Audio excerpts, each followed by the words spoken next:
15-20 दिन दे करके अगर मैं इतना ला सकता हूँ, इतना पे आ सकता हूँ, मैं सिर्फ एक टाइम खाने लगा। जितना पेन दे सकते हो खुद को दो। बंद कमरे में रोने से अच्छा है वो बैठे रहने से तो काम चलेगा नहीं, एंजाइटी डिप्रेशन का शिकार बन के होगा नहीं, है ना। मेरा फोकस एक तरफ चला गया कि हाँ ये करना है। देखो मिरर के सामने खड़ा करके 20-25 थप्पड़ लगाओ और पूछो खुद से कि ये सेलेक्ट क्यों किया था जब ये पेन चाहिए ही नहीं। ये रोना रोने से कुछ नहीं होने वाला। बी अ मैन यार। अगर हम चाहें तो हम अपने लाइफ में चीज़ें कन्वर्ट कर सकते हैं। अगर आपने चुन लिया कि नहीं भाई इस बार तो मुझे इस कुरुक्षेत्र में उतरना है और अच्छे से एक युद्ध लड़ना है, तो तुम्हारा कोई टारगेट नहीं है ना, खुद को एक पेनफुल ट्रीटमेंट दो। Hello aspirants, welcome back to my NEET journey. इस 4 महीने के जर्नी में आई होप कि मेरे वीडियोस आपको काफ़ी इंस्पायर कर रहे हो। ये एक ऐसा टाइम है जहां मैं सब कहीं ना कहीं डिमोटिवेटेड होंगे, काफ़ी ज़्यादा स्ट्रेस में होंगे या कोई मोटिवेशन का सोर्स नहीं मिल रहा होगा। सुसाइडल थॉट्स आ रहे होंगे, गुड फॉर नथिंग वाले थॉट्स आ रहे होंगे और ऐसा आना बहुत ही कॉमन है। बट मैं ना आपको एक बात कहता हूँ कि मैं एज अ ड्रॉपर ये बात बता रहा हूँ और मेरे घर में कई लोग हैं जो ऑलरेडी मेडिकल कॉलेजेस में हैं, तो उनके प्रिपरेशन स्टेज को देखते हुए मैं बता रहा हूँ कि प्रिपरेशन कभी भी ना पूरे साल का नहीं होता है। प्रिपरेशन हमेशा यही एंड टाइम्स का होता है। मैंने भी पिछले बार सोचा था कि 7 मई के बाद मैं अपना प्रिपरेशन स्टार्ट कर दूँगा, बट कई सारे रीजंस की वजह से मैं कभी कर ही नहीं पाया। अभी भी मेरा ये नवंबर का प्लान है जो यहाँ चिपका हुआ और मैंने एक चैप्टर भी नहीं किया। आज का टॉपिक है how to start from zero and get 650 या 600 प्लस मार्क्स इन नीट। पहली बात तो मैं बता देता हूँ कि जीरो जैसा कोई चीज़ होता ही नहीं है यार। देखो तुम 10th में तो नहीं हो जो अचानक से नीट के लिए आ चुके हो, ऐसा तो नहीं है। आप या तो ड्रॉपर होंगे या 12th स्टूडेंट होंगे। अरे एटलीस्ट कुछ तो पढ़ा होगा, एक डायग्रामेटिक व्यू भी तो आपको पता होगा ना। तो आप अपने आप को जीरो मानना तो पहले भूल जाओ। ये सारा गेम एक कॉन्फिडेंस का है। मैंने अपने भैया लोगों को देखा है, 3rd ड्रॉप 4th ड्रॉप के बाद भी ना उन्हें कभी कॉन्फिडेंस नहीं आता था। लास्ट के मंथ में हमेशा वो लोग भी, जैसे आज मैं पैनिक कर रहा हूँ उसी तरह से सेम वो लोग भी करते थे और हर कोई करता है, इवन अ टॉपर। और ये जो लास्ट का 3 to 4 मंथ होता है ना, ये पूरा कॉन्फिडेंस बेस्ड होता है। पहली चीज़ तो आप ये निकाल दो दिमाग से कि आप एक जीरो स्टूडेंट हो, आपको कुछ भी नहीं आता है। आप एक बार अपने सिलेबस को लेके बैठो, आपको पता चल जाए कि हाँ यार अगर 35 चैप्टर है ना बायो में, तो एटलीस्ट 5 चैप्टर या 6 चैप्टर तो मुझे आता होगा। सेम यही कंडीशन मेरा था दिसंबर लास्ट वीक तक, जब मैं डिमोटिवेटेड था, डिप्रेस था, कुछ समझ में नहीं आता था। लगता था कि यार ये साल भी बर्बाद हो गया, एक बार फिर से ड्रॉपर का टैग लेना पड़ेगा। दिमाग में कुछ जाता ही नहीं था। अगर पढ़ने बैठता था तो 2 घंटा 1 घंटे से ज़्यादा मैं कभी बैठ ही नहीं पाता था। क्यों? आप जब भी पढ़ने बैठोगे ना, तो आपका जो नेगेटिव माइंडसेट है वो कहेगा कि यार बहुत छूटा हुआ है, नहीं हो पाएगा, नहीं हो पाएगा। वो आपको परेशान करके रख देगा। बट हमेशा ना अपने इंस्टिंक्ट पे काम करो। अब ये मत सोचो कि कैसे होगा, ये सोचो कि करना क्यों है। देखो अगर आपने इस स्ट्रीम को सेलेक्ट किया है, इस बार करो या अगली बार करो, आपको करना तो होगा ही। तो फिर क्यों ये 4 महीना भी जो उसको वेस्ट करना। बस इस माइंडसेट से करो कि हाँ 4 महीना है ना, बस अभी बैठ जाना है। आदत एक लगा लो, 4 महीने मुझे कुछ नहीं समझ में आता है, मुझे कंसिस्टेंटली बैठना है।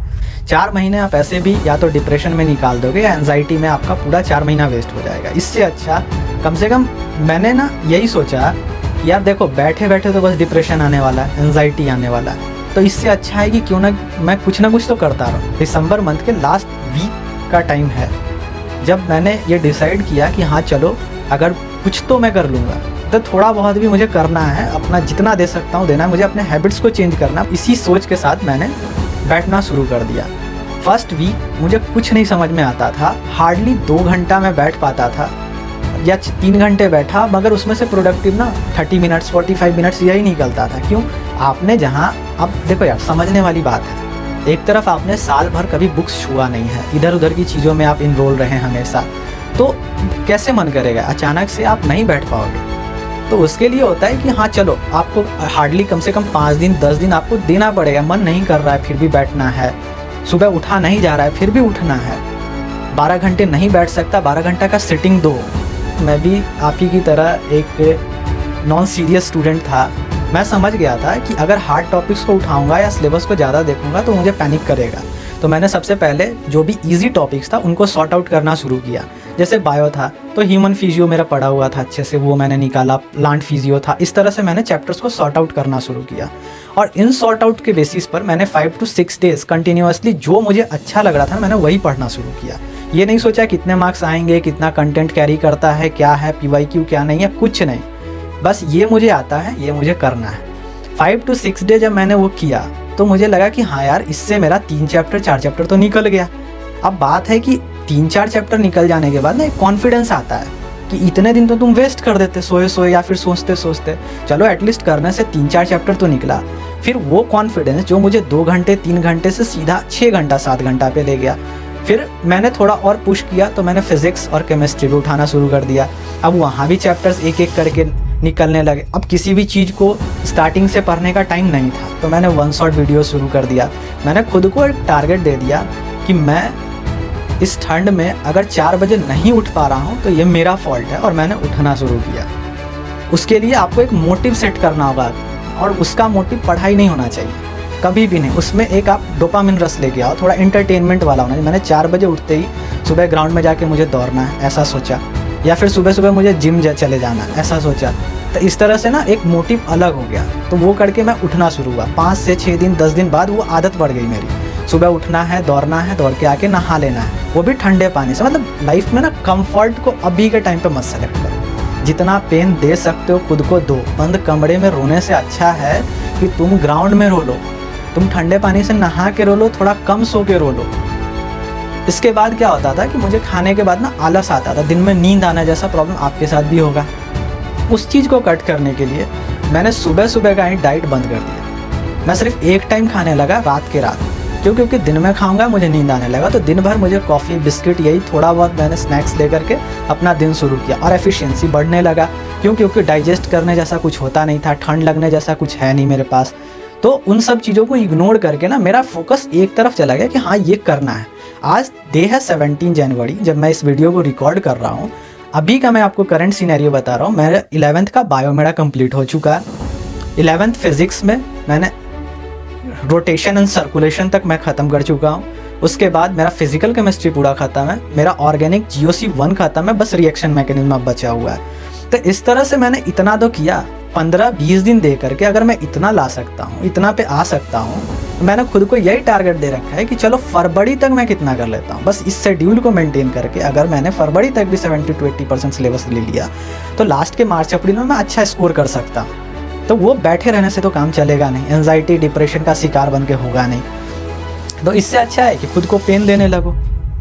अगर तुम्हें लगता है कि तुम ज़्यादा आलसी हो रहे हो और अगर उससे भी अगर बात नहीं बन रहा है ना, तो खुद को मिरर के सामने खड़ा करके 20-25 थप्पड़ लगाओ और पूछो खुद से कि ये सेलेक्ट क्यों किया था जब ये पेन चाहिए ही नहीं। ऐसा है कि हम टॉपर्स को तो देखते हैं पर कभी ये नहीं देखते हैं कि वो टॉपर बनने के लिए क्या क्या सेक्रीफाइस करते हैं। भाई इतना आसान नहीं होता है 12 घंटे बैठना। और अगर हम टॉपर नहीं हैं इसलिए क्योंकि हम बैठ नहीं पाते हैं, आपको बैठने की आदत डालना पड़ेगा। प्रॉब्लम हो रहा है फिर भी करो, ये रोना रोने से कुछ नहीं होने वाला है। बी अ मैन यार। अब नहीं करोगे तो कब करोगे? ठीक है, मेरा भी जर्नी यही है। आप सोचोगे कि एज अ ड्रॉपर ये ऐसी बातें कर रहा है। हाँ मैं हूँ ड्रॉपर, लेकिन मैं बस आज ये बताना चाहता हूँ कि अगर हम चाहें तो हम अपने लाइफ में चीज़ें कन्वर्ट कर सकते हैं। सारा चीज़ तो ये आपके मेंटल ऑर्डर्स पे डिपेंड करता है ना। आप अगर कंफर्ट को चाहोगे तो कंफर्ट से मिलेगा। अगर आपने चुन लिया कि नहीं भाई इस बार तो मुझे इस कुरुक्षेत्र में उतरना है और अच्छे से एक युद्ध लड़ना है, तो बस लड़ लेंगे ना फिर। हाँ ना, हमारे कुछ नहीं होता है डिप्रेशन एंजाइटी। अगर आपके अंदर हिम्मत है और अगर एक चीज़ बता रहा हूँ, बस अगर डिप्रेशन एंजाइटी को ख़त्म करना है ना, जिस दिन नहीं पढ़ो 20 किलोमीटर पैदल चले जाओ कहीं। अब 20 किलोमीटर आओ पैदल और देखो कैसे उससे ज़्यादा ईजी पड़ेगा ये बैठना। और उस दिन से तुम बैठने लगोगे पढ़ने के लिए। जब भी तुम्हारा कोई टारगेट नहीं हो ना, खुद को एक पेनफुल ट्रीटमेंट दो। लगना चाहिए कि हाँ ये गलती किया है और इसकी सज़ा मुझे ही देना है, मुझे ही भुगतना है इसका सज़ा। इस थॉट से चलो कि हाँ भाई पेनफुल है तो है। देखो एक समराइज पैटर्न में अगर बताऊं तो हमारे पास 110 डेज हैं। अगर बाइफरगेट करके देखो तो 35 चैप्टर सिर्फ बायो में है, जूलॉजी बॉटनी दोनों को मिला के। फिजिक्स तुम्हारा 28 चैप्टर कंटेन करता है और केमिस्ट्री 25 चैप्टर कंटेन करता है। अगर 110 दिन है भाई, अगर एक चैप्टर भी जो तुम्हें पढ़ा हुआ है ना सिर्फ उसको ही पहले उठाओ, उसी को सॉर्ट आउट करो। अगर तुमने सिर्फ 1 महीने में भी अगर 15-20 चैप्टर भी अगर कंप्लीट कर लिया ना बायो का, तो एक अलग लेवल का कॉन्फिडेंस आएगा। और दिन भर में तुम 3 सेक्शन कर सकते हो, 3 पार्ट में बांट सकते हो, एक पार्ट बायो के लिए, फिजिक्स के लिए, केमिस्ट्री के लिए। एक दिन में एक चैप्टर बायो निकालो, एक चैप्टर फिजिक्स निकालो, एक चैप्टर केमिस्ट्री निकालो, जो आता है वही करो। जिन चीज़ों पे अगर कमांड नहीं है लेकिन अगर थोड़ा बहुत भी पढ़ा हो ना, वन शॉट से कर लो। अल्टीमेट गोल थ्योरी नहीं है, अल्टीमेट गोल्स हमेशा ये है कि कंटेंट का थोड़ा बहुत नॉलेज और हम क्वेश्चन लगाना शुरू कर दें। तो उस पर फोकस करो, वन शॉट से कर लो, जल्दी जल्दी फार्मूला शीट्स रिवाइज कर लो। अरे कुछ तो किया होगा, कुछ ना कुछ तो जरूर होगा तुम्हारे पास, बस ज़रूरत है कि हार्ड एंड टफ डिसीजन लेने का। ऐसे रोना बहुत ईजी होता है, लेकिन बैठ करके अगर काम करोगे तो वो ज़्यादा बेनिफिशियल होगा। अरे ठीक है, अगर इस बार नहीं तो आप कभी ना कभी तो दोगे ना। और अभी जो पैनिक स्टेट है ना, इसमें सबसे ज़्यादा पढ़ाई होता है। जिस दिन आपका नीट का एग्ज़ाम ख़त्म हो जाएगा ना, आप बहुत काम और रिलैक्स जोन में चले जाओगे, फिर आपसे 4-5 महीना पढ़ाई नहीं होगा। ये हर बार का है। एज अ ड्रॉपर मैं अपना एक्सपीरियंस बता रहा हूँ। आप हर साल, आज अभी के टाइम में आपका पता है बेसिक प्रॉब्लम क्या है? आप ये सोचोगे कि बस 4 महीना तो है, अगली बार मुझे बहुत अच्छा से प्रिपरेशन कर, और ये अगली बार कभी नहीं आएगा। जिन लोगों को भी सिलेक्शन लेना होगा ना, देखना इस 4 महीने में ही सिलेक्शन लेके चले जाएंगे। देखो, एक चीज़ मैं दिल से कहना चाहता हूँ कि ये गर्लफ्रेंड घुमाना, ये सुट्टा फूकना, दोस्तों के साथ हैंग आउट करना ना, बहुत ईजी चीज़ है, बहुत ईजी, हर कोई कर सकता है। बट बहुत कम होता है ना जो ये सब चीज़ों से बॉयकॉट करके खुद को अलोन रखना सीखते हैं, सिर्फ अपने ऊपर काम करना सीखते हैं। बहुत पेनफुल होता है ये, लेकिन धीरे धीरे सिर्फ 22 डेज़ के बाद आपको ना इसका एक अलग लत लग जाएगा। खुद को ना एक बेस्ट वे में आप देखने लगोगे। और ये बेस्ट वे जो होता है ना, खुद का बेस्ट वर्जन बनाना, ये अलग ही नशा देता है। इसके सामने कुछ भी, कोई भी चीज़ है ना, वो मायने ही नहीं रखता है, वो कंपैरिजन ही नहीं कर सकते हैं आप दूसरे चीज़ों से। आप जब पेरेंट्स के सामने भी खड़ा होंगे ना, तो एक अलग सा कॉन्फिडेंस होगा, फिर भी आप में एक सेल्फ मोटिव का, सेल्फ बिलीव का एक सिम्टम दिखेगा, जो ज़्यादा ज़रूरी है यार लाइफ में। ज़रूरी नहीं है कि आप इस बार नहीं किए तो आप अगली बार भी नहीं करोगे। अगर आप लगे हुए हैं तो आज नहीं होगा, कल होगा। लेकिन सबसे बड़ा चीज़ है कि ये जर्नी हमें सिर्फ एक डॉक्टर बनना नहीं सिखाती है। कोई भी कॉम्पिटिटिव एग्ज़ाम हमें ये नहीं बताता है कि हम कितने तेज़ हैं पढ़ने में, या हमारा लाइफ उससे चेंज नहीं होता है। इस जर्नी के बीच में जो हम फेस करते हैं ना, खुद को जो चेंज करते हैं, दुनिया से कट करके जो अपने आप में बांध के रखते हैं ना, वो चीज़ हमें ज़िंदगी में जीतना सिखाता है। और अहमियत इस चीज़ की है।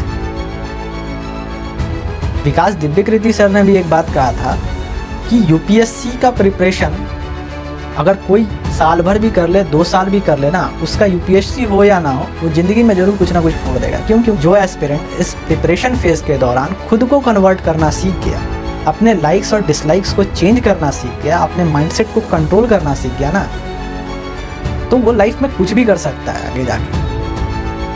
बस ज़रूरत है एक सेल्फ बिलीफ की, एक कॉन्फिडेंस की। ये बेड पे सोना आराम से, इन सब चीज़ों से कुछ नहीं मिलने वाला भाई। एक बार खुद को रियलाइज़ करो, हम सबके अंदर वो बीस्ट होता है। अब हम वेट थोड़ी करेंगे कि हमारा ब्रेकअप हो जाए, हमारा कोई बेइज्जती हो जाए, तब हम उस बीस्ट को बाहर लाएंगे। ऐसा मत करो। आप अपने आप को बर्बाद कर रहे हो यार।